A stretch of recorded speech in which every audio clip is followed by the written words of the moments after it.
Donc nous allons rentrer dans l'enseignement. Alléluia. Donc nous sommes en train d'enseigner sur la prière. Et nous avons dit, on a parcouru déjà une certaine distance. Aujourd'hui c'est la partie 8, si je ne me trompe pas. Nous avons vu que le ciel et la terre appartiennent à qui? À Dieu. Mais il en a confié le contrôle à qui? À l'homme. Donc ça veut dire que celui qui exerce l'autorité sur la terre aujourd'hui, c'est qui? L'homme. Et donc, comment exercer son autorité? Par son cœur et dans sa bouche. Et donc on a dit que le cœur et la bouche de l'homme, c'est dans cela que se trouve l'autorité qui gouverne la terre.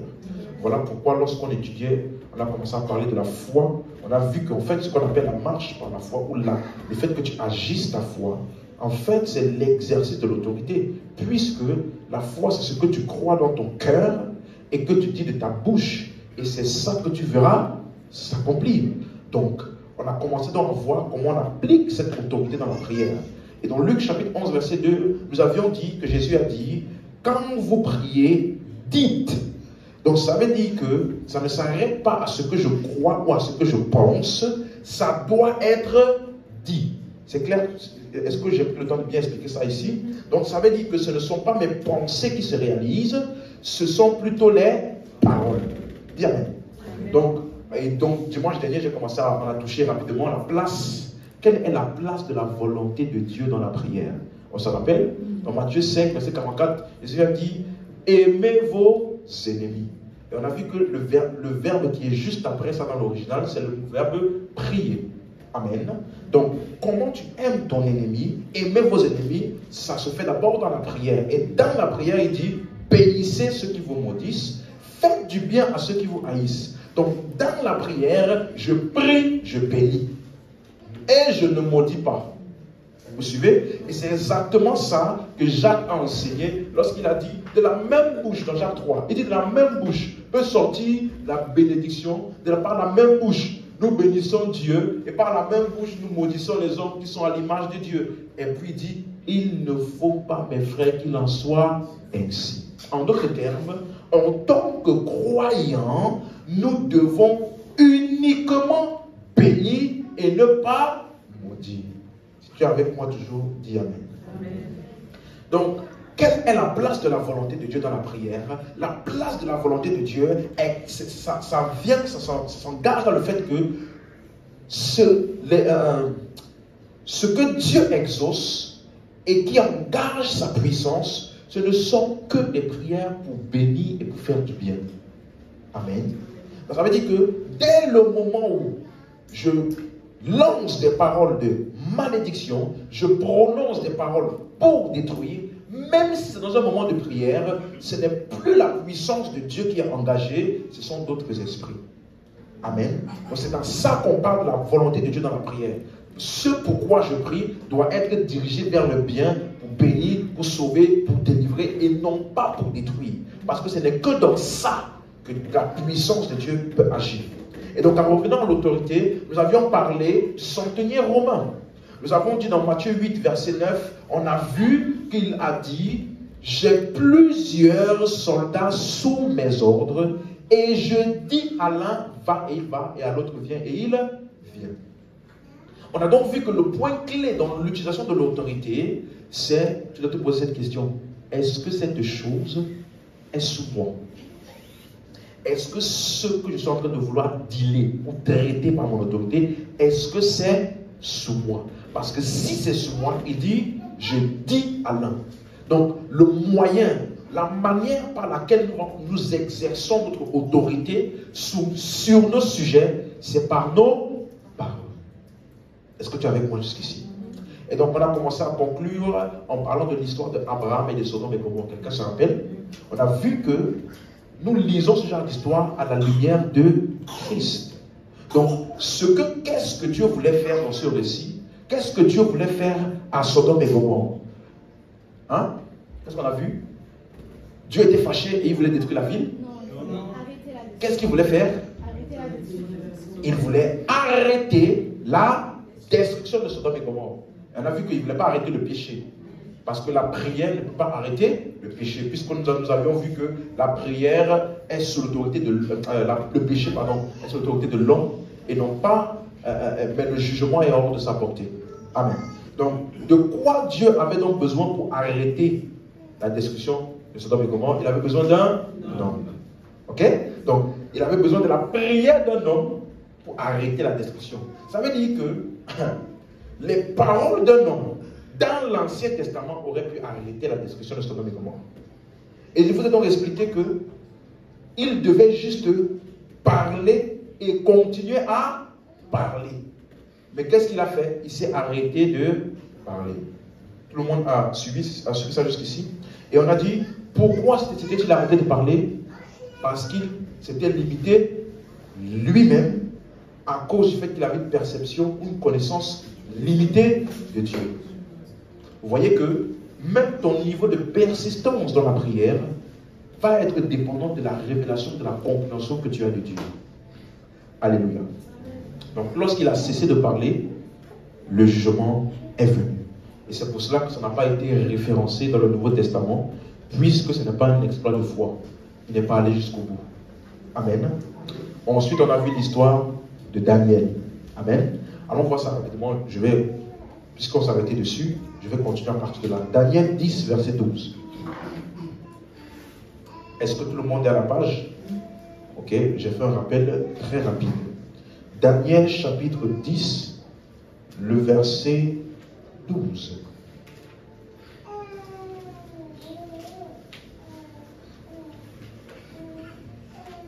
Daniel chapitre 10, le verset 12. Il me dit, Daniel, ne crains rien, car dès le premier jour où tu as eu à cœur de comprendre et de t'humilier devant ton Dieu, tes paroles ont été entendues et c'est à cause de tes paroles que je viens. Amen. C'est à cause de quoi? Est-ce qu'il a dit c'est à cause de ton jeûne? Est-ce qu'il a dit c'est parce que tu as une attitude de contrition? C'est à cause de tes... Ça veut dire que... Tu vois, je réfléchissais à ça, je disais, c'est vraiment marrant. Tu peux faire 3 jours de jeûne et tu ne pries pas. Ou tu ne dis pas. Tu ne fais pas des choses, tu ne déclares pas des choses importantes. Ton jeûne n'a servi à rien. Tu te rends compte? L'ange n'a même pas mentionné le fait qu'il était en jeûne. Tu vois? C'est pour te montrer que le jeûne ne change rien. Ni à la situation, ni au monde spirituel, ni aux anges, ni à Dieu. En fait, Dieu ne remarque même pas que tu jeûnes. Ah, la Bible dit, l'homme regarde à quoi? À ce qui frappe à quoi? Dieu regarde quoi? Oh, le jeûne là, ça touche quoi? Le jeûne touche quoi?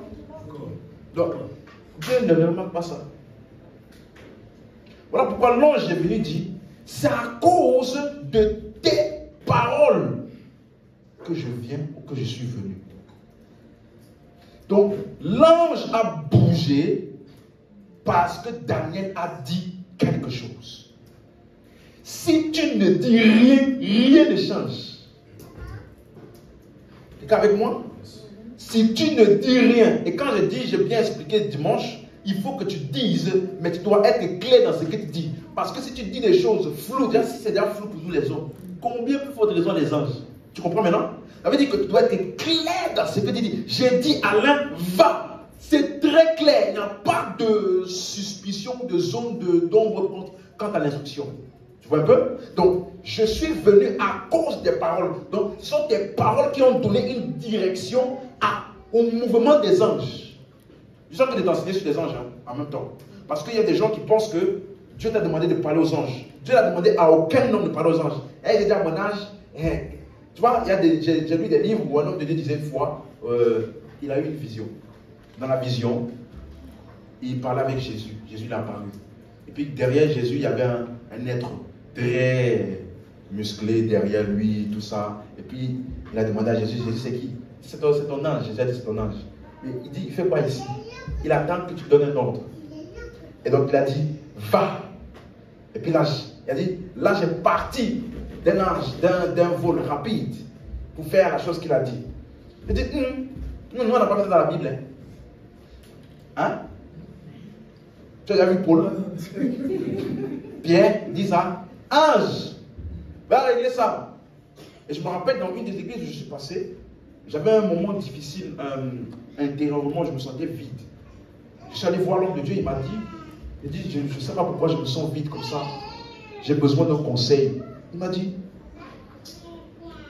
quand tu vas te lever le matin, prie comme ça. Ange de l'Éternel, illumine les yeux de mon cœur. C'est parce que moi aussi j'avais une période difficile.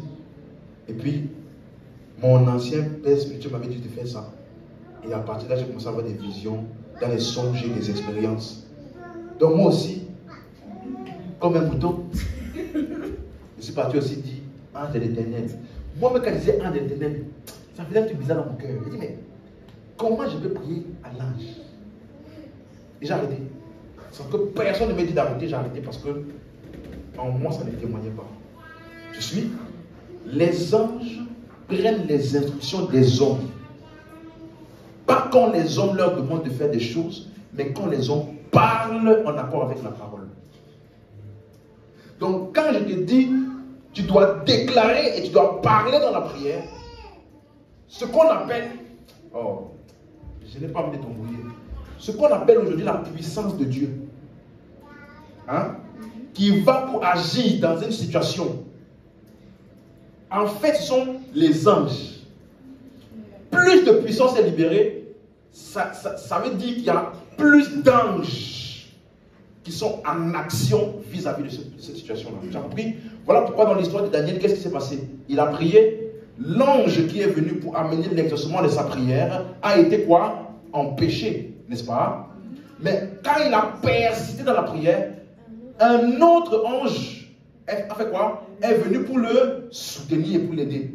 Donc ça veut dire qu'il y avait maintenant plus de puissance. Tu comprends? Tu comprends? Donc en réalité, quand tu persistes dans la prière, tu es en train de rendre plus de puissance disponible, tu es en train d'engager plus d'anges. Mais on ne t'a pas demandé de faire quoi? De parler au dis Amen. Donc, c'est à cause de tes paroles que je viens. Regardez le verset 13. Le chef du royaume de Perse m'a résisté 21 jours, mais voici Michael, l'un des principaux chefs, est venu à mon secours et je suis demeuré là auprès des rois de Perse. Et donc, je vous ai dit que dans cette phrase, tu vas remarquer deux choses. Il y a le chef du royaume de Perse et il y a les rois de Perse.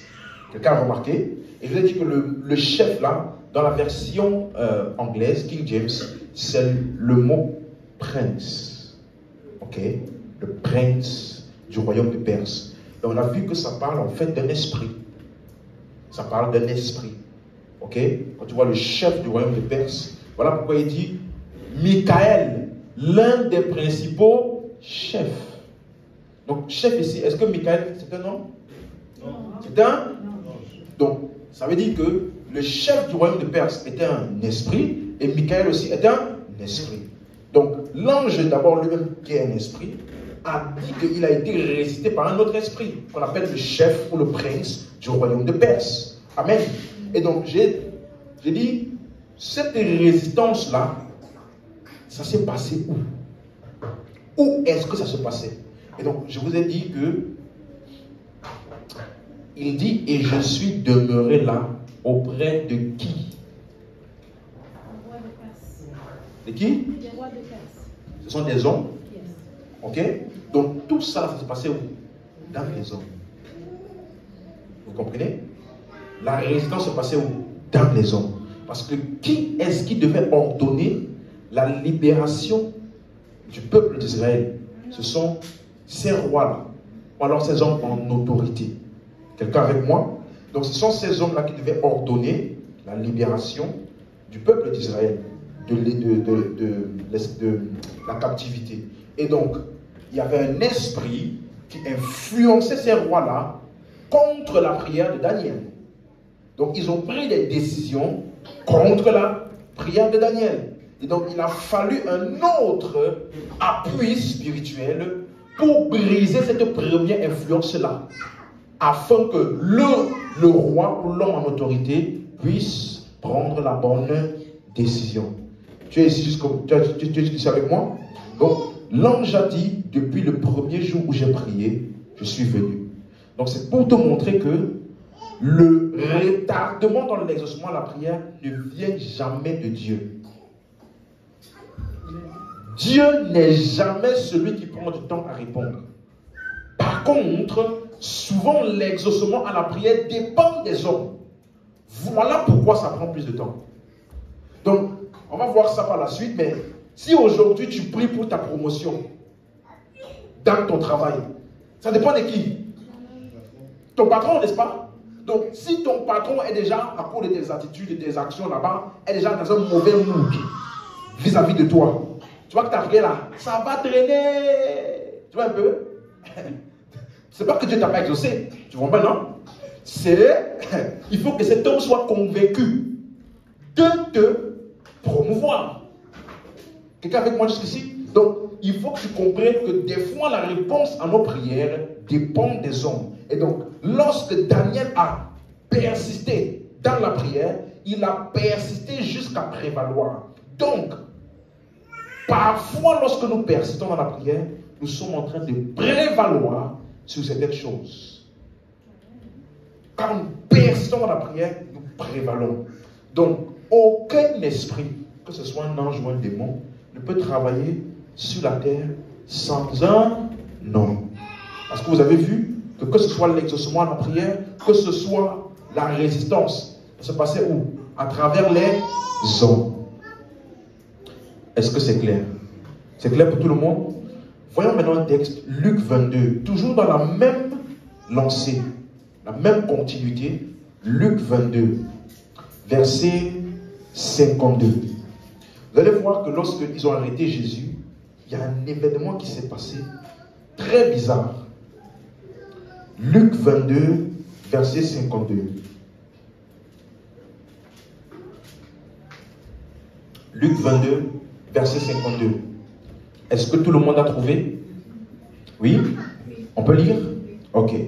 Jésus dit ensuite aux principaux sacrificateurs et aux gardes du temple et aux anciens qui étaient venus contre lui, vous êtes venus comme après un brigand avec des épées et des bâtons. Quelqu'un se rend compte de ça? Donc, ça veut dire que quand ils sont venus pour arrêter Jésus, ils sont venus comment? Armés. Mais est-ce qu'on a un seul événement où on a vu Jésus violenter quelqu'un? Non. Même ses disciples, je ne crois pas que ses disciples étaient des gars costauds ou des soldats de l'armée israélienne. Je ne crois pas non plus. Donc, ça montre qu'il y a quelque chose de bizarre. Parce qu'ils sont venus lourdement armés. Et on dit un bataillon. Donc, ce n'est pas une personne qui était armée. C'était une armée entière qui sont venus pour un seul homme qui n'a jamais violenté personne. Quelqu'un avec moi? Donc, déjà en lisant ça, ça te montre déjà qu'il y a quelque chose de pas naturel dans cet événement. Tu suis bien? Donc, qu'est-ce qui explique ça? Jésus, lui, l'a compris. Verset 53. Il dit ceci. J'étais tous les jours avec vous dans le temple. Et vous n'avez pas mis la main sur moi.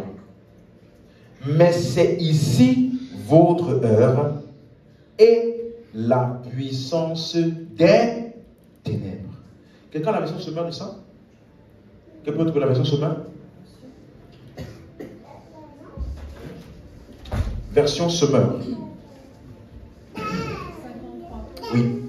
J'étais chaque jour avec vous dans la cour du temple et personne n'a mis la main sur moi. Ok. Mais maintenant, c'est votre heure et les ténèbres vont exercer leur pouvoir.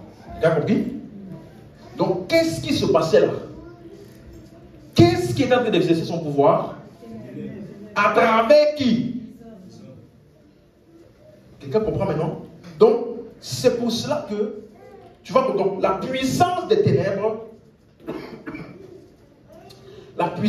se servait de quoi pour exercer son pouvoir?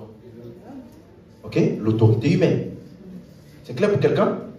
Donc, Paul va maintenant nous clarifier mieux ça dans Éphésiens chapitre 2, verset 1. Éphésiens chapitre 2, verset 1. Éphésiens chapitre 2, verset 1. Donc, vous allez vous rendre compte que, on va voir ça après, il y a des hommes qui sont en train d'agir. Mais, ce sont les ténèbres ou la puissance des ténèbres qui est en action. Derrière cela. Quelqu'un comprend? C'est important de comprendre ça parce que ça va nous faire entrer dans quelque chose. Paul dit dans Éphésiens 2, verset 1, « Vous étiez morts par vos offenses et par vos péchés, dans lesquels vous marchiez autrefois. » Donc, Paul ici est en train de décrire leur conduite passée. Vous marchiez. La marche parle de ta conduite. Comment tu te comportais. Il dit, vous étiez morts par vos péchés et vos offenses, dans lesquels vous marchiez autrefois, selon le train de ce monde, selon le prince, on se rappelle, le prince de la puissance de l'air. Qui est-il? Il dit, de l'esprit qui agit maintenant. Où? Où? Dans. Ça veut dire quoi? À l'intérieur.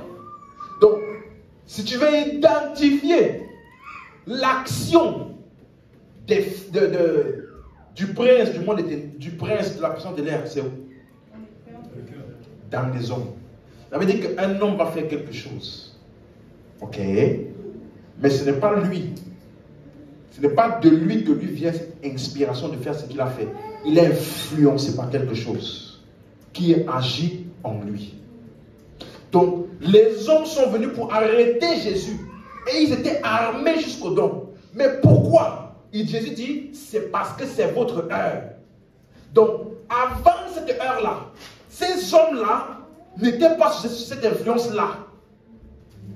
J'étais avec vous dans le temple, dans la cour du temple. Personne ne m'a saisi. Donc, c'est pour vous montrer que si c'était naturel là, ça fait depuis longtemps que vous m'auriez déjà capturé. Mais maintenant là, subitement vous vous sentez en colère, une colère intense contre moi, un désir intense de venir me capturer. Ce désir-là, ce n'est pas vous, c'est la puissance des ténèbres. Retiens bien ça. Très important. Il dit vous marchez selon le train de ce monde. Et si vous lisez même le verset 3, il dit selon la convoitise de la chair. Selon les désirs, les convoitises. Ça veut dire que c'est dans ça que le royaume des ténèbres opère. Tu es comme ça, il y a un désir qui vient. Tu es avec moi? Donc, il y a des hommes comme ça, du jour au lendemain, il a une réaction très bizarre contre quelqu'un. Tu vois? Et voilà pourquoi ce mot-là, le prince, là, c'est le même mot qu'on a vu tout à l'heure, le chef du royaume de Perse, c'est le même mot. Est-ce que tu comprends? Voilà pourquoi Paul nous dit maintenant dans Éphésiens chapitre 6, verset 12. Tu vois donc, avant d'arriver dans Éphésiens 6, Paul suppose que tu avais déjà lu Éphésiens 2. Donc, en lisant dans Éphésiens 6, verset 12, il dit, car nous n'avons pas à lutter contre la chair et le sang. Qu'est-ce qu'il entend par la chair et le sang? Les hommes. Pourquoi a-t-il besoin de te rappeler? Tu vois maintenant? Pourquoi trouve-t-il nécessaire de te rappeler que nous, là, notre combat, ce n'est pas contre la chair et le sang? Parce que ce que tu vas voir qui va t'opposer, c'est qui? Mais il faut que tu comprennes que notre combat, ce n'est pas contre la chair et le sang, il dit, mais contre les dominations, les autorités, contre les princes de ce monde de ténèbres. Mais où sont les ténèbres là? Tu comprends maintenant? Contre les esprits méchants dans les lieux célestes. Et j'ai toujours dit que ça porte souvent confusion quand tu vois les lieux célestes parce que déjà premièrement le mot lieu n'est pas dans l'original. Il ne faut pas que tu imagines ça comme un endroit quelque part. Ça veut dire qu'ils sont dans un endroit quelque part et ils opèrent. Tu vois un peu? C'est comme ça que plusieurs personnes pensent. Parce que le mot céleste n'imagine pas le ciel quelque part. Non, il fait référence aux hommes. Ça veut dire que l'influence qui influence les hommes là n'est pas physique. Céleste, ça veut dire non matériel. Donc, physiquement, tu vas voir quoi? Un homme. Mais en fait, qui est en train d'agir? Une influence non physique. Quelqu'un comprend ce que j'explique là? Donc, quelqu'un qui n'a pas cette compréhension, il va aller dans la chair. Parce que Paul avait déjà dit que dans les fils de la rébellion là, il y a l'esprit qui agit en eux. Donc, ça veut dire qu'il ne faut pas vous écarter de ça dans la compréhension de maintenant. Donc, tout ce que tu vas lire dans Éphésiens 6:12, la domination, autorité, prince de ce monde de ténèbres, esprit méchant, dans les lieux célestes, tout ça là, ça se passe où? Dans les hommes. Et principalement les hommes d'autorité. C'est pour cela que tu vas voir le texte, les esprits méchants dans les lieux célestes. Dans la version anglaise, il a traduit ça par les esprits méchants dans les lieux élevés. Mais les lieux élevés là, c'est où? C'est là-bas au-dessus de la montagne? Non! Qu'est-ce qu'il y a en hauteur? Ça veut dire, il est en train de vouloir te dire que ça fait référence aux hommes qui sont élevés en autorité, aux hommes qui ont des positions d'autorité. Tu vois un peu? Donc, il s'agit en fait, la version d'Arby appelle ça, au lieu de dire les esprits méchants dans les lieux célestes, il appelle ça la puissance spirituelle de méchanceté. Donc, la méchanceté là, c'est une puissance spirituelle qui émane d'un certain type d'esprit. Quelqu'un qui est foncièrement méchant. Il commet des actions et tu te demandes s'il a un cœur. Hitler, il décime tout un pays, un peuple entier, et puis il est fier de ça. Parce qu'il y a une puissance spirituelle de méchanceté qui l'anime. Et cet homme-là a le pouvoir, l'autorité humaine sur les hommes. Vous voyez un peu? Donc, le diable utilise ce genre, voilà qu'il appelle ça, les esprits méchants dans les lieux élevés, ou alors dans les personnes qui sont élevées en autorité. C'est clair pour quelqu'un? Vous voyez un peu? Il faut que tu comprennes ça. Ça ne parle pas de cette méchanceté spirituelle-là, elle est où? Dans les hommes. Donc, voilà pourquoi Paul trouve important de te rappeler. Nous ne luttons pas contre la chair et le sang. Parce que ce que tu vas voir, qui est en train de t'opposer, c'est qui? Les hommes. Mais ne commence pas à faire l'erreur de, il t'a donné une gifle, toi aussi. Tu viens aussi. Ah bon? Là, tu t'es trompé d'adversaire et de combat. N'avez-vous pas remarqué, à chaque fois, on saisissait les apôtres, on les flagellait de coups. Ils ne réagissaient jamais. Au contraire, ils partaient en souriant. On a été jugé digne d'être persécutés pour le Seigneur.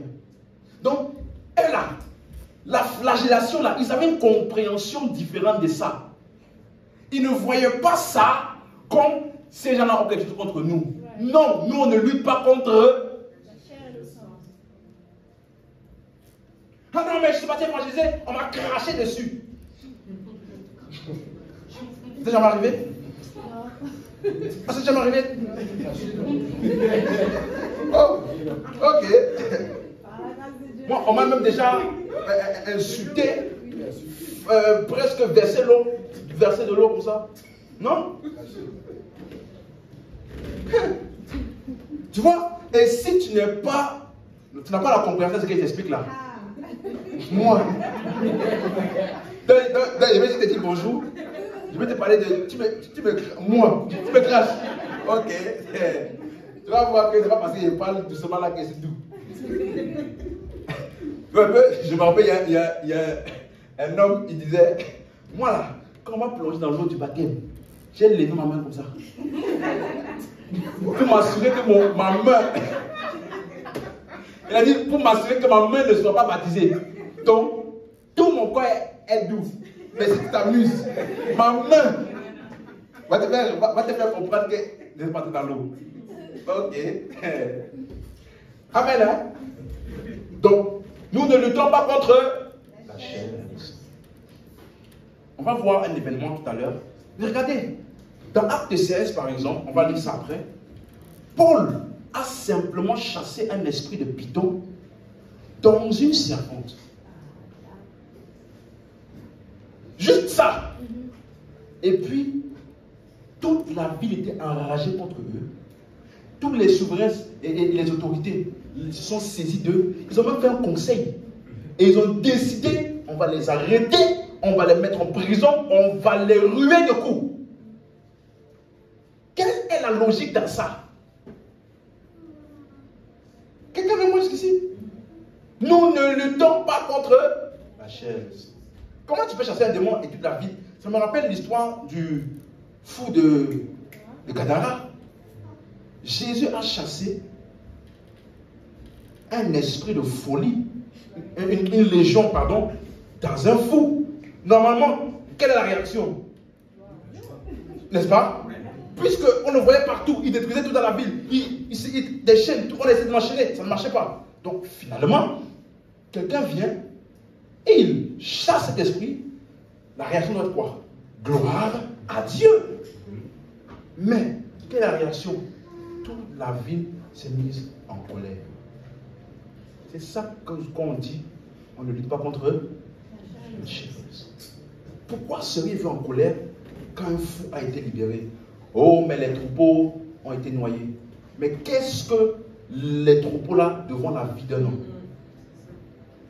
Au point de les chasser de la ville. Normalement, n'y avait-il pas d'autres personnes qu'ils pouvaient chasser? Pardon, n'y avait-il pas d'autres personnes qui avaient besoin aussi d'être libérées? Moi, ils auraient dû dire, ici, il a fait ça pour un fou. Mais il y a cette personne-là, elle a juste un petit problème psychologique. L'autre personne-là, elle a telle maladie. Viens, viens, viens, on les ramène tous, n'est-ce pas?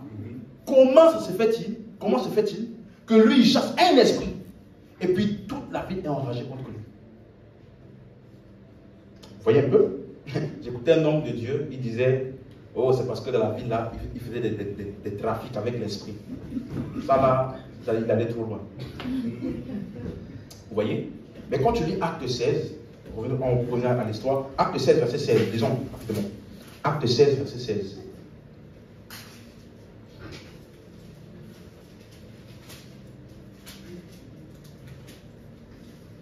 Et comme nous allions au lieu de prière, une servante qui avait un esprit de python et qui en devinant, procurait un grand profit à ses maîtres, vint au devant de nous.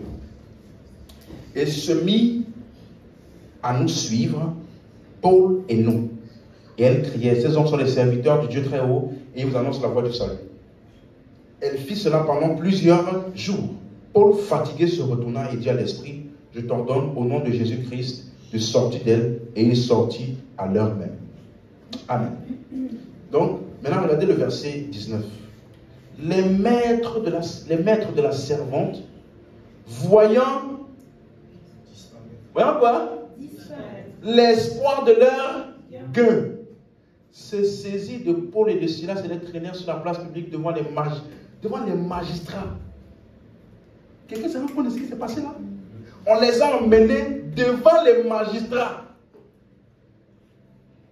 parce qu'ils ont chassé un esprit. Dans quelle loi ça existe que tu seras emmené devant les tribunaux si tu chasses un esprit? Quelqu'un a une loi comme ça dans un pays? Tu comprends maintenant? On ne lutte pas contre eux parce que ce sont des décisions ou des événements sans logique. Regardez le verset 20. Là j'aimerais qu'on lise version semeur, le verset 20 jusqu'au verset 23. Version semeur. Verset 20.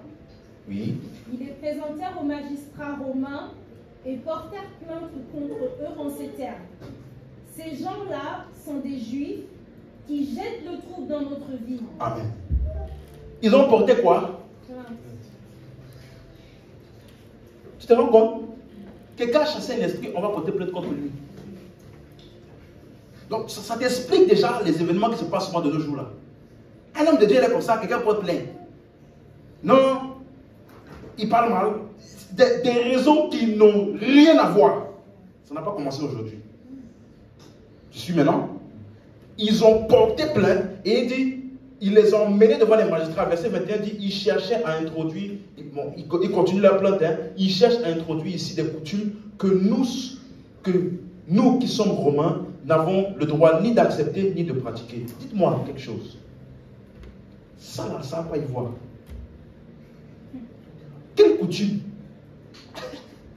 Ici, ça a introduit des coutumes que nous qui sommes romains, on n'a pas le droit. Quelle coutume avait-il amené?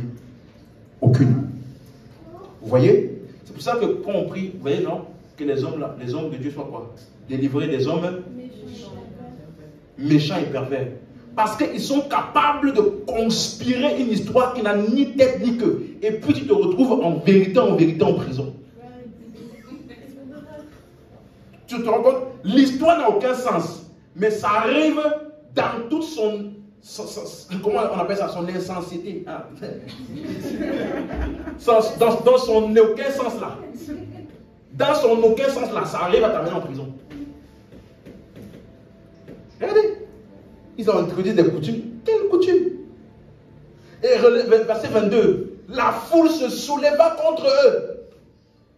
Alors les magistrats leur firent arracher les vêtements. Tu as compris ça? Ça veut dire que si c'était à l'époque là, il y avait Facebook, tout le monde avait fait caméra en direct. Regardez, le prophète, l'homme de Dieu, a levé la vie. A dit qu'ils se sont retrouvés comment? Peut-être il y avait juste le slip. Non, il faut que tu imagines. Quand Paul te dit, nous ne luttons pas contre la chair, parce que tu peux avoir de vraies tendances à regarder la chair et le sang. Tellement que ce qu'ils vont te faire là peut t'atteindre. Nous, on ne lutte, ça dit, fais ce que tu veux là. Je sais que ce n'est pas toi. Mon combat là, mon ennemi là, ce n'est pas toi. Parce que je peux quitter cette ville et aller dans une autre là. Quelqu'un d'autre peut se lever aussi. Tu es avec moi jusqu'ici? Donc, il les fit arracher les vêtements et ordonnait qu'on les batte à coups de bâton. Et on les roua de coups et on les jeta en prison. Je t'invite à lire ça chez toi. Quand ils ont fini là, on les a mis en prison là, ils ont prié, ils sont sortis de la prison. Va voir ce qu'ils allaient faire. Par la suite. En étant sortis de prison là, ils allaient faire quoi? Vous savez ce qu'ils allaient faire quoi? Continuer à prêcher. Si c'était toi, toi tu as une douleur à l'ombre, tu viens pas à l'église. Oh non, vraiment, c'est compliqué. Oh, mes parents m'ont menacé. Si tu viens, tu vas encore là-bas, c'est fini. Et puis là, tu restes à la maison. Voici des gens, on les a déshabillés en public, ça veut dire sur Facebook. Et puis frappés, mis en prison. Et puis le lendemain, tu vas y mettre direct. Oui, peuple de Dieu, Jésus-Christ. Tu joues? C'est ça qui s'est passé. Hein? Parce qu'à l'époque, il n'y avait pas Facebook. Sur la place publique, on les a déshabillés et frappés. Et après, ils sont repartis au temple prêcher. Donc, ils ont prêché devant qui? Les gens qui les ont vus. Donc, voilà pourquoi tu dis maintenant, en plus de prier pour qu'ils soient délivrés là, prie pour que quand ils ouvrent la bouche, ils annoncent l'évangile avec eux. Parce que frère, annoncer l'évangile devant quelqu'un qui t'a vu un peu en moitié nuit, il faut du courage.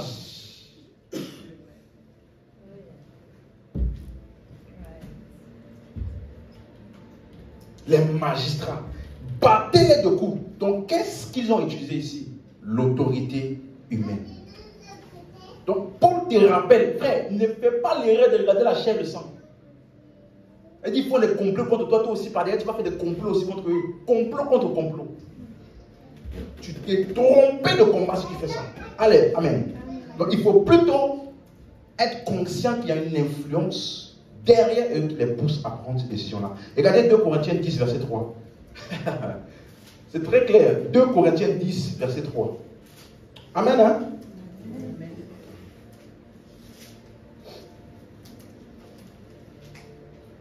2 Corinthiens 10, verset 3.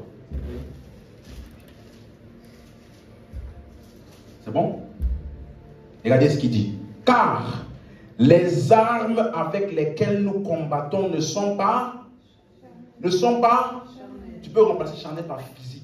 Vous voyez? Parce que nos ennemis ne sont pas physiques. Donc, nous, on ne combat pas avec couteau, tu vois, épée. Quand Pierre a voulu utiliser l'épée, qu'est-ce que Jésus a fait? Range ton épée. Ce n'est pas ce genre de combat que nous combattons. Les armes avec lesquelles nous combattons ne sont pas charnelles, elles sont puissantes par la vertu de Dieu pour renverser des forteresses. Et le contexte ici, il parlait de la prédication de l'évangile. Donc lorsque nous prêchons l'évangile, nous sommes en train de renverser quoi? Des forteresses. Or, les forteresses là sont où? Verset 5. Nous renversons les quoi? Les raisonnements sont où? Dans les hommes. Tu vois un peu? Donc, nous renversons les raisonnements et toute hauteur qui s'élève contre la connaissance de Dieu et nous amenons toute pensée captive à l'obéissance de Christ. Donc, ça se passe où? Dans le cœur et dans les imaginations des hommes. Toute hauteur qui s'élève contre la connaissance de Dieu, ça s'élève où? Où? Dans les cœurs. Donc, laisse-moi te dire ceci. Le plus grand combat contre le royaume des ténèbres sur la terre, c'est la prédication de l'évangile. Le plus grand combat contre le royaume des ténèbres sur la terre, c'est la prédication de l'évangile. Parce que ce n'est pas la prédication de l'évangile que nous renversons toute forteresse et toute hauteur qui s'élève contre la connaissance de Dieu. Et ce n'est pas la prédication de l'évangile que nous amenons toute pensée captive à l'obéissance de Christ. Ce n'est pas la prédication de l'évangile que nous délogeons les ténèbres du cœur des hommes et nous les emmenons dans la lumière.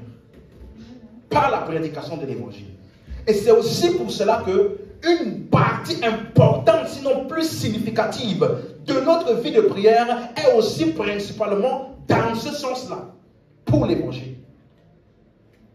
Si ta vie de prière n'est que pour les choses, tu n'as pas compris. Ta vie de prière principalement doit être pour appuyer, aider, soutenir et permettre l'avancement de l'évangile. En priant pour les hommes qui prêchent l'évangile, en priant pour les personnes qui vont le recevoir. Voilà pourquoi Paul prie pour les personnes qui prêchent l'évangile. Il dit aussi de prier pour les saints, que les yeux de leur cœur soient quoi? Mais quand les yeux de ton cœur sont illuminés là, tu vas comprendre quoi? L'évangile. Et tu vas grandir spirituellement par la connaissance de l'évangile. Tu vois que c'est ça le sujet principal de la vie de prière. Pour quelqu'un qui a compris. Dis amen. Donc pour revenir à Acte 16, on voit qu'ils ont été emprisonnés parce qu'ils avaient chassé un démon. Ça n'a aucun sens. Voilà pourquoi on te dit on ne lutte pas contre la chair et le sang, mais plutôt contre l'influence dans le cœur des hommes. Parce que, qu'est-ce que les démons utiliseront? Ils utiliseront l'autorité de l'homme, ils utiliseront le fonctionnaire de ton travail, il utilisera le président, il utilisera cet homme qui est en autorité là pour emmener des décisions contraires à l'évangile. Quelqu'un avec moi jusqu'ici? Donc, Satan aussi utilise l'autorité de l'homme sur la terre. L'autorité de l'homme sur la terre est aussi un instrument pour Satan. Amen. Regardez par exemple le cas de Hérode. Ça nous donne beaucoup d'informations parce que Hérode, sans aucun doute, était un fils du diable. Il vient d'apprendre qu'un enfant est né. qu'il a moins de 2 ans, ayant appris ça, il est devenu instable, troublé. Parce qu'il a entendu que cet enfant-là est roi des Juifs. Donc, il était tellement troublé. Mais rappelle-toi, en étant troublé comme ça, qui d'autre était troublé en fait? L'esprit qui l'influençait.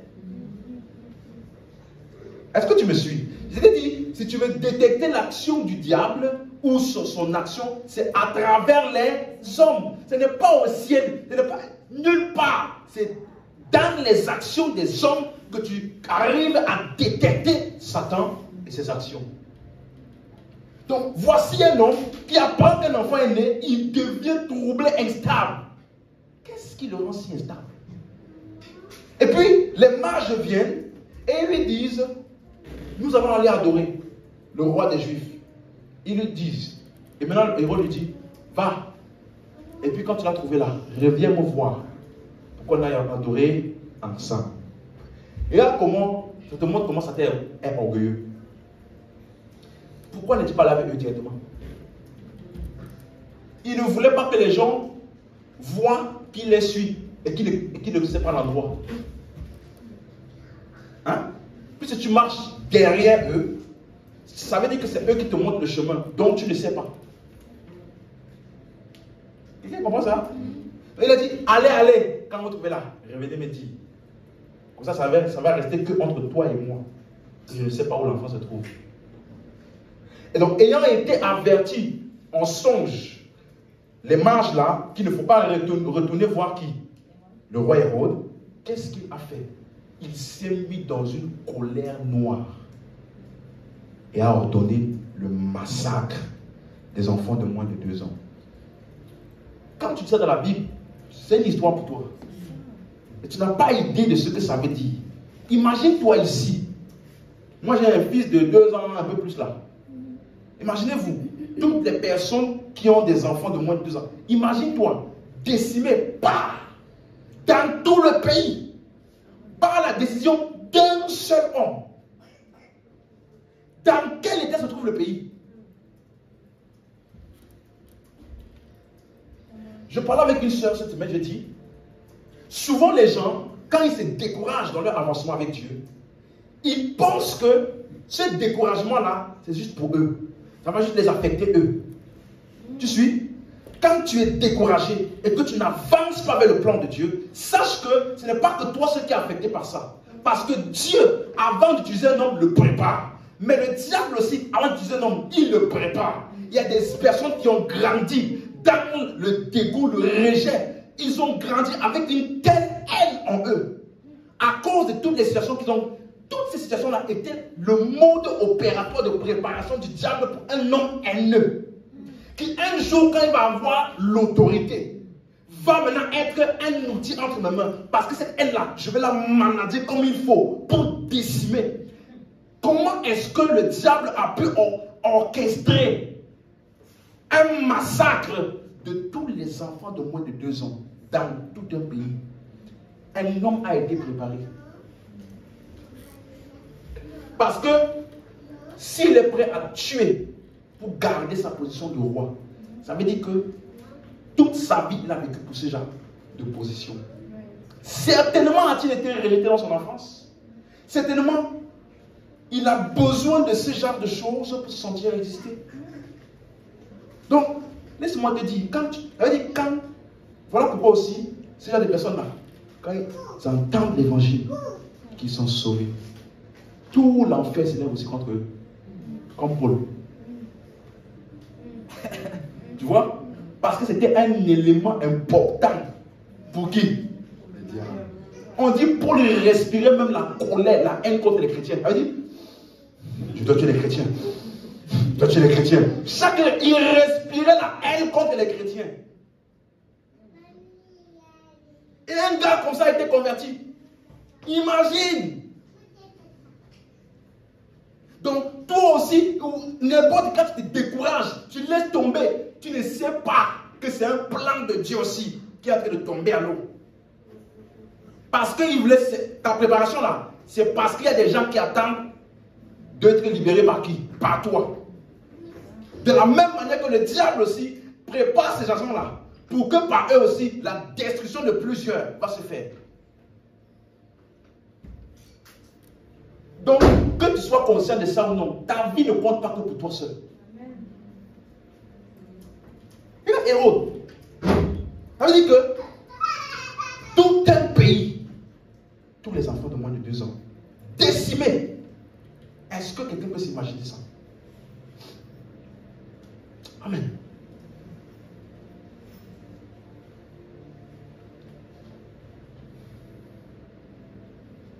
Il était en colère. Et puis tous les enfants de moins de 2 ans tués.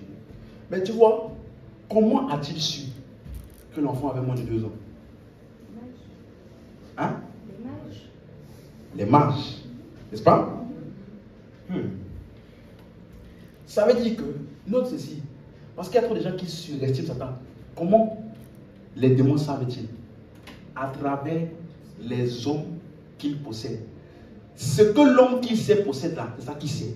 Ce que l'homme là ne sait pas, il ne sait pas. S'il l'avait su, il n'aurait pas crucifié. Donc, ce que les hommes ne savaient pas, le diable non plus ne savait pas. Toi, tu penses que le diable est omniscient? Tout ce qui t'arrive, c'est le diable, c'est le diable, c'est le diable. C'est-à-dire qu'il est... Non. Tu vois, c'est pour cela que pendant toute la naissance de Jésus, il ne savait pas. C'est que quand les mages sont venus lui dire, c'est ça que je vous ai dit ici, là, non? Dans l'ancienne série, que moi, si je devais blâmer quelqu'un pour le meurtre de tous les enfants là, je devais blâmer les mages. Parce que c'est en partant voir Hérode que Hérode a été au courant. Et donc, qui a été au courant? Le diable. Parce que l'enfant avait déjà presque 2 ans. Et le diable ne savait pas. Ah! Est-ce que tu comprends ce que ça veut dire? C'est-à-dire qu'il y en a là, toute ta vie, tu vois, esprit des eaux, esprit de ceci, esprit de ceci, esprit de ça, tout tu vois, esprit. Alors que celui-là même qui est celui qui est venu détruire complètement le royaume du diable est né. Le diable ne savait pas. Il ne savait pas. Et laisse-moi te choquer encore plus. Quand Jésus a fui avec ses parents, quand il est revenu, ils n'ont pas su. Tu sais pourquoi? Parce que déjà, comme je t'ai dit, Hérode voulait garder ça secret. Quand il a ordonné le massacre là, il n'a pas dit qui est-ce qui cherche à tuer. Il n'a pas dit, il m'a dit, faites.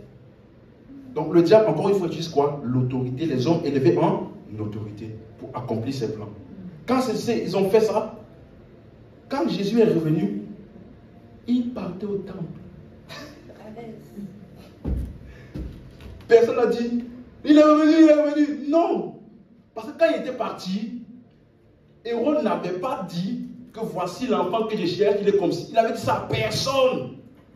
Donc quand Jésus est revenu, il allait au temple pépère, tranquille. Il peut discuter avec les docteurs de la loi.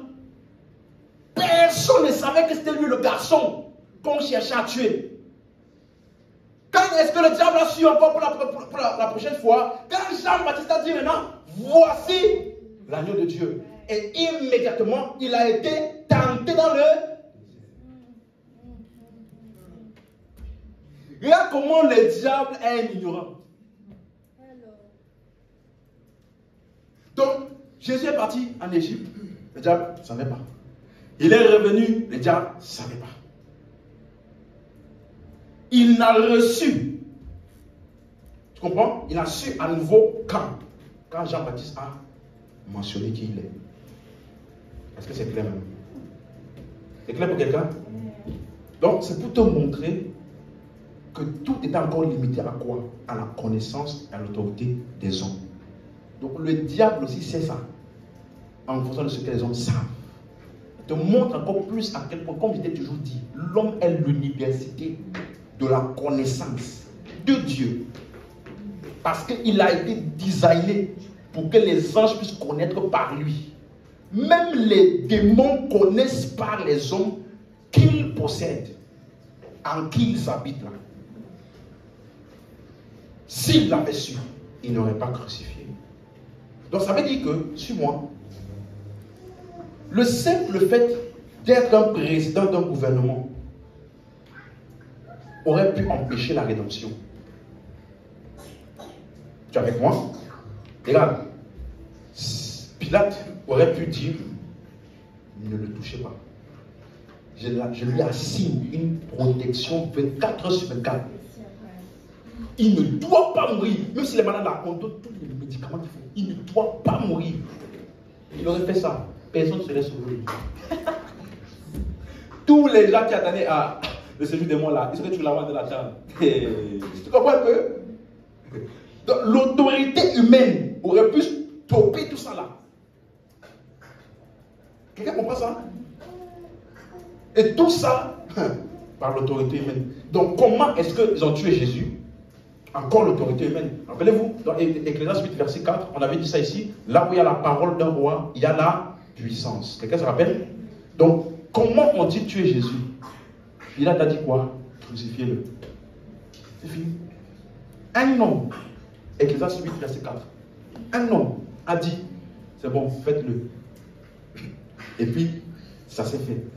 Et donc là, cet homme-là ne se rendait pas compte de ce qu'il venait d'ordonner. Il ne se rendait pas compte.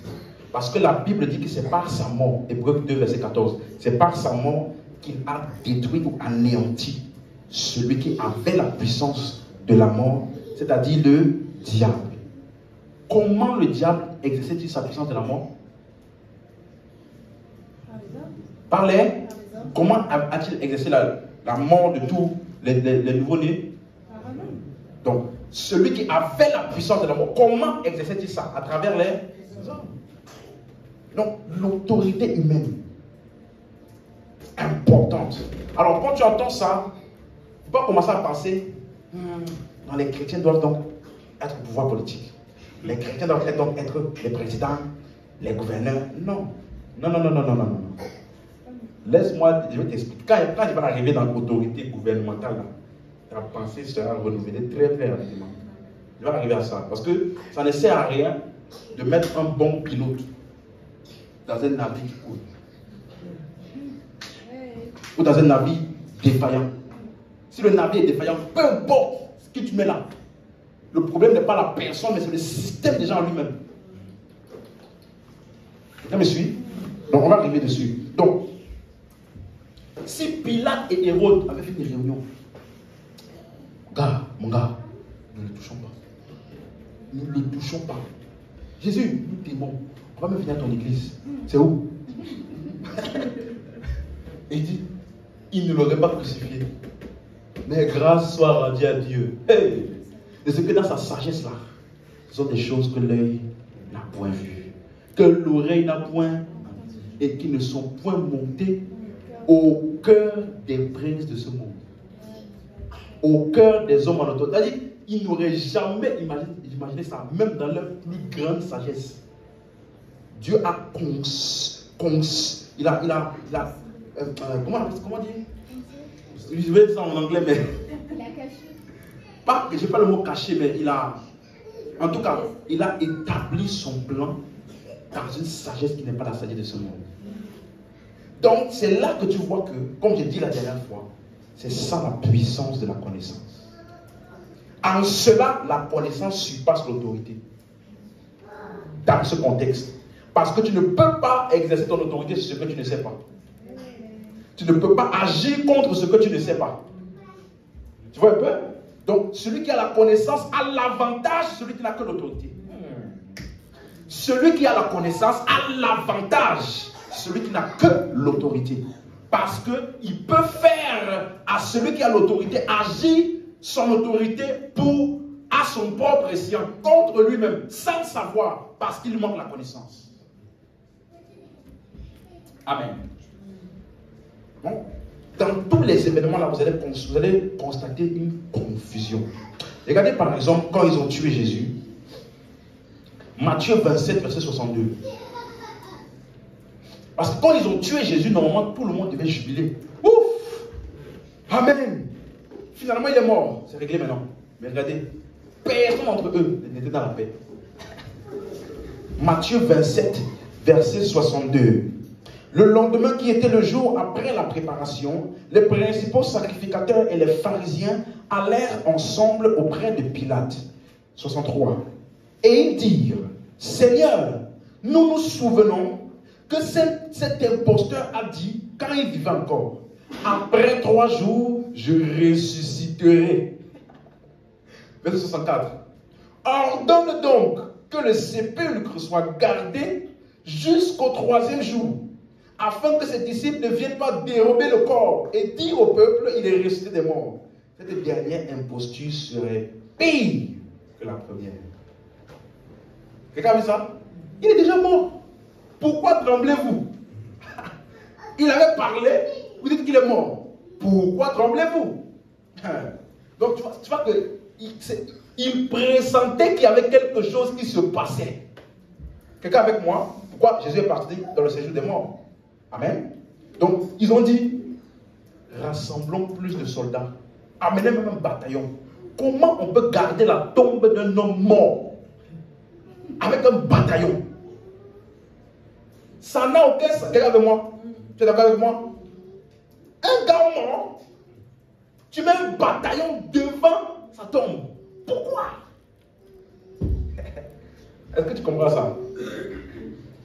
Tu me suis? Donc, ça montre que tout ça là, ce n'est pas la chair et le sang. Donc, vous pouvez le tuer, mais vous ne pouvez pas l'empêcher de ressusciter. Amen. Regardez le verset 65.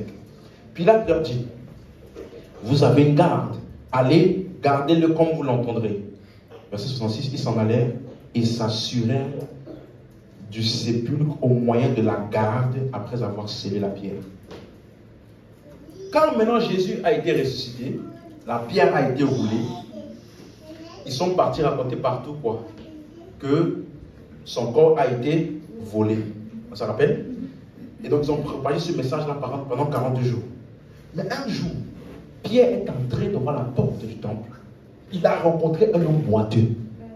Il dit, je n'ai ni or ni argent. C'est que Jésus te donne. Au nom de Jésus, lève-toi et marche. Il s'est levé.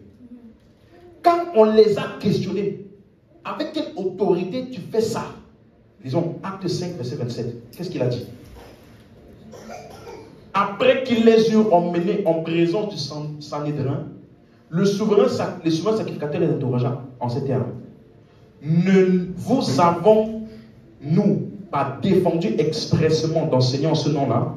Et voici, vous avez rempli Jérusalem de votre enseignement. Notez bien maintenant la suite.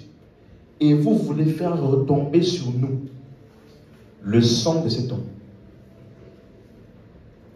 Tu vois, peu importe à quel point tu es possédé, il y a des moments où tu ne reviens pas à toi. Et tu sais que ce que tu as fait là, c'est bizarre. Ça veut dire qu'ils avaient une culpabilité quelque part. On a tué un homme. Et maintenant, vous voulez faire retomber son sang sur nous. Si vous n'aviez rien fait de mal, pourquoi avez-vous peur?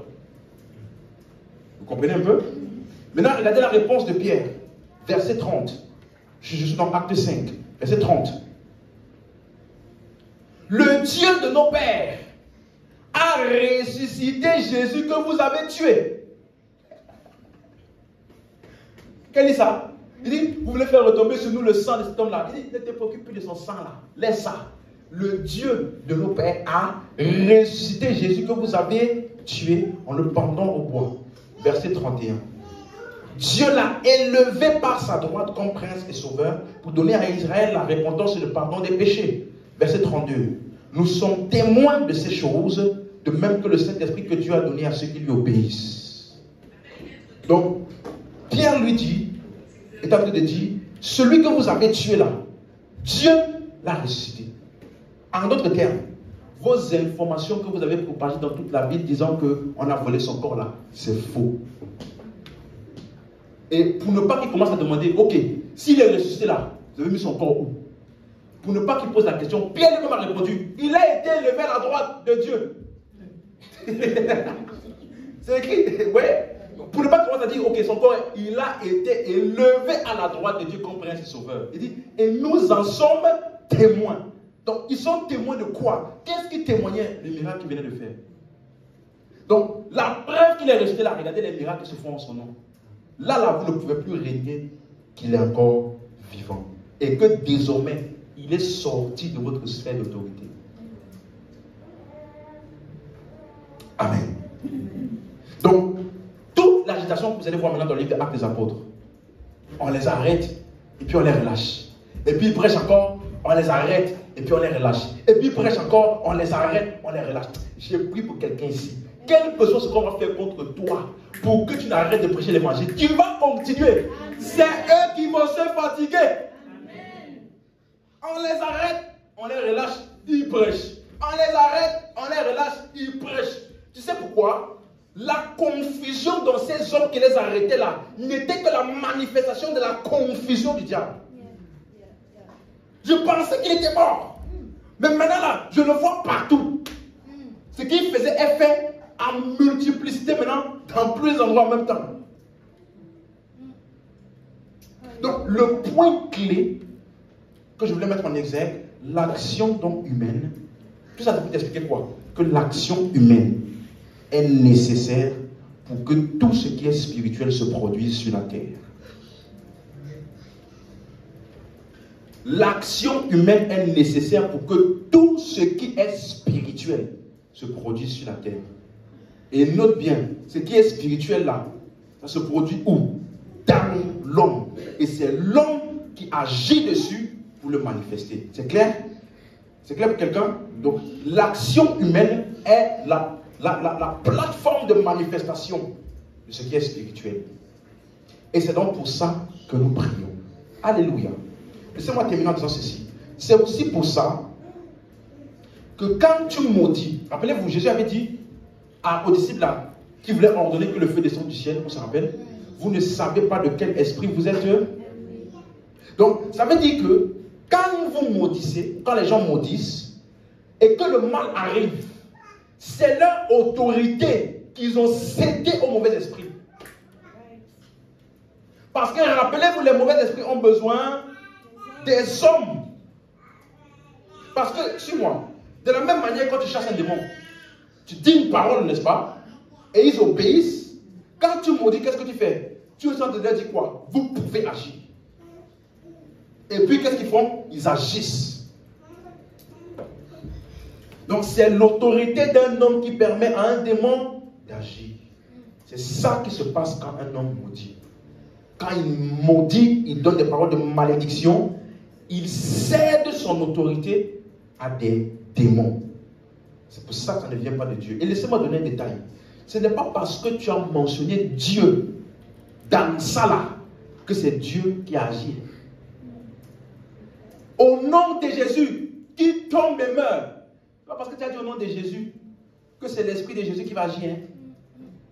Et ce n'est pas parce que tu n'as pas mentionné le diable que ce n'est pas le diable qui va agir. Tu vois? Quelqu'un avec moi? Donc, le contenu de ce que tu dis compte. Parce que ça va déterminer quel est le type d'esprit qui peut agir sur ça. Donne-moi la main. Voilà pourquoi Jésus a dit aimez vos ennemis. Après il dit afin que vous soyez comme votre Père qui est bon envers les bons et les méchants. Donc ce sont les mauvais esprits qui utilisent votre autorité quand vous maudissez et non pas l'esprit de Dieu.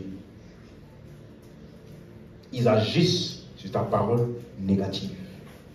Donc, vous vous rappelez l'histoire que j'avais racontée ici d'un homme de Dieu qui était parti, il avait besoin d'une salle ou d'un terrain pour faire sa croisade. Et puis le maire lui a dit, on ne veut pas. Il a dit, dans 3 jours, on va t'enterrer. Qui a exécuté ça? Pas Dieu. Tu vois? Et quand il dit ça, 3 jours après, le maire meurt. Et il va témoigner de ça à l'église pour que les gens disent Dieu est puissant. Mais que, même si toute l'église dit gloire à Dieu, est-ce que ça veut dire que c'est Dieu qui a exécuté? Non. Donc le contenu compte. Est-ce que c'est clair pour quelqu'un ici? La Bible dit ne donnez pas accès au diable. Donc quand tu maudis, en réalité, tu cèdes, tu as cédé au mauvais esprit. Voilà pourquoi Jacques dit, dans Jacques 3, verset 15, cette sagesse n'est point celle qui vient d'en haut, mais elle est terrestre, charnelle et diabolique. Quelqu'un a suivi ça? Elle est diabolique. De quoi parlait-il? Verset 16. Car là où il y a un zèle amer et un esprit de dispute, il y a du désordre et toutes sortes de mauvaises actions. Et rappelez-vous qu'ici, on avait vu au verset 10, quand il parlait de la bouche ne peut pas dire des bénédictions et des malédictions en même temps. Ok? Donc, il était en train d'expliquer quoi? Que ce mode opératoire-là, de maudit, un jour tu bénis, l'autre tu maudis, tout ça là, ça ne vient pas de Dieu. C'est charnel et diabolique. Donc, encore une fois, il nous montre ça ici. Et quand il disait que ne donnez pas accès au diable, il parlait de quoi? Dans Éphésiens, il disait, ne vous mettez pas en colère.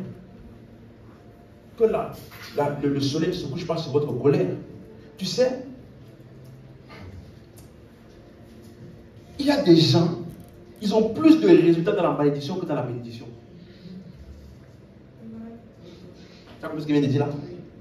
Alors, quand il parle de la malédiction, quand il donne une parole négative, ça arrive clair. Mais quand c'est pour les bénédictions et les paroles positives là, ça traîne. Comment ça se fait que certaines personnes ont plus de résultats dans le mal que dans le bien? Quelqu'un a une réponse à ça? Tu sais pourquoi? Parce que quand tu es rongé par la haine et la colère, tu penses encore, tu visualises ça et tu parles ça. Ça veut dire que tu es complètement immergé par cette parole-là. Là, c'est l'atmosphère idéale pour les esprits. Mais quand tu dis maintenant, tu es béni, tu ne fais pas la même chose avec la personne. Tu ne visualises pas la personne bénie. Tu ne déclares pas ça continuellement. Tu comprends pourquoi? Vous comprenez? C'est pour ça qu'on dit pardonner. Parce que si tu ne pardonnes pas, qu'est-ce qui travaille dans ton cœur? Quel genre de pensée travaille dans ton cœur vis-à-vis de la personne négative? Et tôt ou tard, tu vas parler. Parce que la bouche parle de l'abondance du cœur. Est-ce que quelqu'un est en train de suivre ce que j'explique? Il faut que tu... C'est important. Donc, quand on dit ne maudissez pas là, ce n'est pas juste une instruction pour que tu paraisses un bon chrétien. Ça a des effets. Amen. Donc, c'est important que tu comprennes ça. Je me rappelle un ami de mon père spirituel. Il nous racontait que à l'époque, il prêchait dans les écoles. Il avait vu une sœur. Et la sœur, quand lui aussi était à l'école, il prêchait aussi dans son école. Il avait un campus là universitaire. Et il y avait une sœur, elle est venue une fois comme ça à l'église, fâchée, énervée. On dit, la sœur, pourquoi tu es énervée? Elle dit, tel professeur va mourir ce soir. Il dit, pourquoi? Il est malade. Qu'est-ce qu'il a eu? Il dit, non. Il a touché la prunelle des yeux de Dieu. La prunelle des yeux de Dieu là, c'est qui? C'est moi. Et puis, quand il a dit ça, il a dit, il pense, en lui, mais il a pensé, c'est toi, donc tu es la seule prunelle des yeux de Dieu. Les vrais prunelles des yeux de Dieu sont là-bas en Afghanistan, en Irak, quand tu es prêcher l'évangile. Toi, tu es ici pour un diplôme qui va profiter qu'à toi seul. Tu es la prunelle des yeux de Dieu. Il dit, la sœur, il ne va pas mourir. Elle dit, non, pasteur, je connais l'alliance que j'ai avec Dieu. Il dit, quelle alliance? Les enfants et leur père n'ont pas d'alliance. Dieu est notre père. Les enfants et leur père n'ont pas d'alliance. Tu n'es pas en alliance avec ton père n'est pas en alliance avec toi. Amen, hein?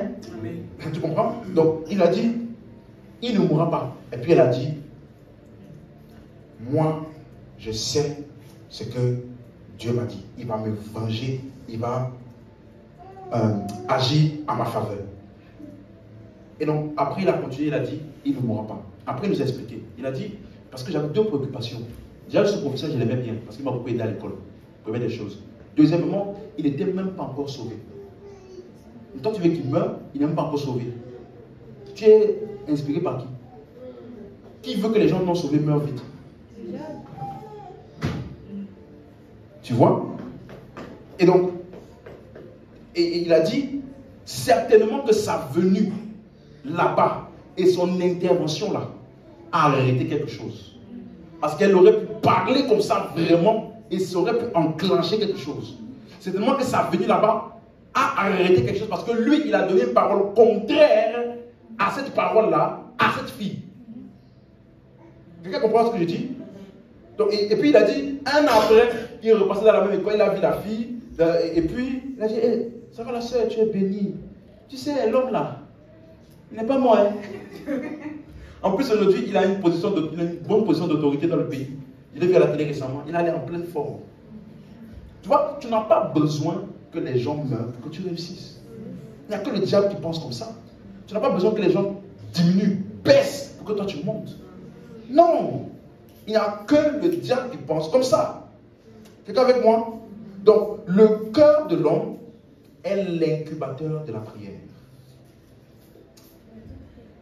Vous suivez? Quelqu'un avec moi? Donc, tout le monde ne doit pas forcément mourir pour que tu réussisses. Le remplaçant d'Hérode n'est pas mort quand Jésus est ressuscité.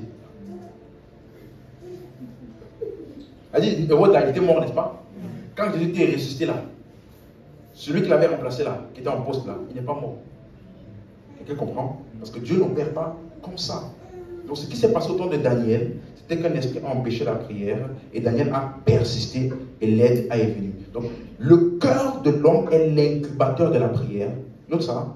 Et ses paroles les exécutent. Le cœur de l'homme est l'incubateur de la prière. C'est dans le cœur que tu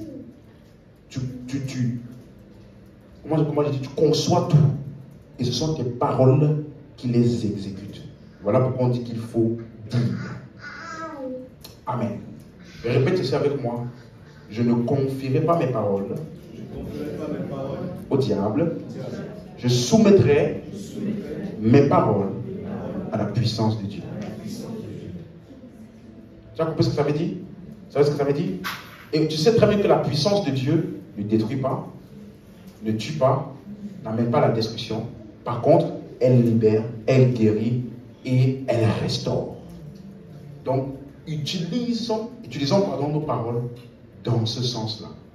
L'abondance, j'ai déjà dit, c'est de l'abondance du cœur que la bouche parle. Et il a dit donc, ça voulait dire, que ce que vous semez dans votre cœur, c'est ça qui ressort dans vos paroles. Si vous gardez constamment des mauvaises pensées, vous finirez par les dire et ça se réalisera. Est-ce que vous comprenez?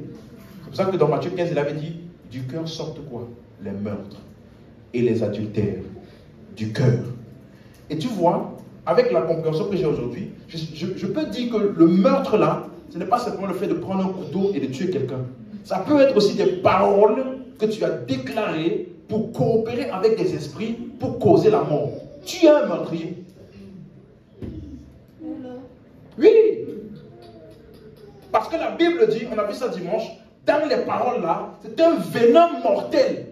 Donc quand tu maudis quelqu'un, tu n'es pas différent de quelqu'un qui a empoisonné un verre et a donné à la personne.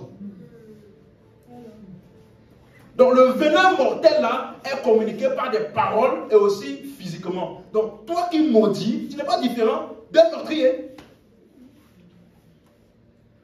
Amen. Voilà pourquoi Paul dit dans Romains chapitre 12 verset 14. Ça, j'aime ce verset là. Bénissez et ne maudissez pas. Clair. Noir sur blanc. Donc, il y a des gens qui maudissent certaines personnes, ils maudissent des chrétiens par colère, et puis ils disent, Dieu m'a donné cette autorité-là. Je peux fermer ton ciel, je peux ouvrir ton ciel. Qui t'a donné cette autorité? C'est écrit noir sur blanc. Bénissez et ne maudissez pas. Amen. 1 Jean chapitre 5, verset 14. 1 Jean chapitre 5, verset 14. Nous avons auprès de lui cette assurance que si nous demandons quelque chose selon sa volonté, il nous écoute. Et si nous savons qu'il nous écoute, quelque chose que nous demandions, nous savons que nous possédons la chose que nous lui avons demandée. Le mot assurance, c'est le mot paresia. P-A-2-R-E-S-I-A. Ça implique toujours des paroles. Ça veut dire parler avec assurance. Parler avec audace. Donc, qui a besoin de notre audace? Dieu. Qui a besoin de notre audace dans la prière? Dieu. Donc, dans la prière, nous parlons et nous libérons des paroles avec audace. Maintenant, laissez-moi vous donner une bonne compréhension de ce verset. Parce que si tu lis ça mal, tu peux avoir l'impression qu'il est en train de te dire, si tu demandes quelque chose selon sa volonté, c'est ça? C'est ça. Ça veut dire que si ce que tu demandes n'est pas sa volonté, il ne donne pas. Hein? Mais je vous ai toujours dit que dans l'original, en grec, il n'y a ni verset, ni virgule, ni point. Aucune ponctuation. Donc la ponctuation a été ajoutée par les traducteurs. Je vais te donner une autre ponctuation et tu vas me dire comment ça sonne. C'est clair? On peut aller? Nous avons auprès de lui cette assurance. Si nous demandons quelque chose, 2 points. Selon sa volonté, il nous écoute. Quelqu'un a vu la différence? Hein? Donc, selon sa volonté, ce n'est pas pour ce que nous demandons, mais c'est plutôt, sa volonté, c'est quoi? C'est qu'il nous... Regardez, le psaume 65, verset 3 dit, « Ô toi qui écoutes la prière, tous les hommes viendront à toi. » Psaume 65, verset 3. « Ô toi qui écoutes la prière, tous les hommes viendront à toi. » Donc, c'est quoi la caractéristique naturel de Dieu? Il écoute là. Donc, c'est quoi sa volonté dans la prière? Donc, s'il te dit maintenant, nous avons auprès de nous cette assurance, si nous demandons quelque chose, virgule, ou bien 2 points, selon sa volonté, il nous écoute. C'est clair maintenant? Ça veut dire que c'est sa volonté de nous écouter. Ce n'est pas, tu dois prier sa volonté pour qu'il t'écoute. Quelqu'un a compris ça? Donc, regarde juste comment une ponctuation peut tout changer. Donc, la volonté de Dieu, c'est que ce que tu demandes là puisse arriver. Et le mot demander, c'est quand tu demandes que quelque chose soit fait. C'est le même racine que le mot exiger, pétitionner. Donc, sa volonté dans la prière est que ce que nous demandions se réalise. Voilà pourquoi quand tu pries, tu dois dire.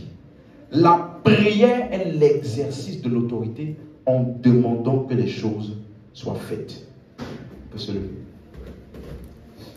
Est-ce que c'est clair? La prière est l'exercice de l'autorité dans lequel nous demandons que les choses soient faites. Et Dieu, selon sa volonté, nous écoute. Et si nous savons qu'il nous écoute, alors nous savons que nous savons ce que nous avons demandé. Amen. Est-ce que c'est clair jusqu'ici? Dis avec moi, au nom de Jésus, je déclare, mes paroles seront utilisées pour l'autorité et la puissance de Dieu, afin de bénir, d'emmener le bien, de faire le bien, de sauver, guérir, libérer, restaurer. Mes paroles ne seront jamais utilisées par l'ennemi. Je soumets mes paroles à la volonté et à la puissance de Dieu. Amen. Est-ce que c'est clair maintenant? Donc, quelle est la place de la volonté de Dieu dans la prière? Ce que tu dis doit être pour bénir et non pas pour... Amen. Élève la voix là où tu es et rends grâce.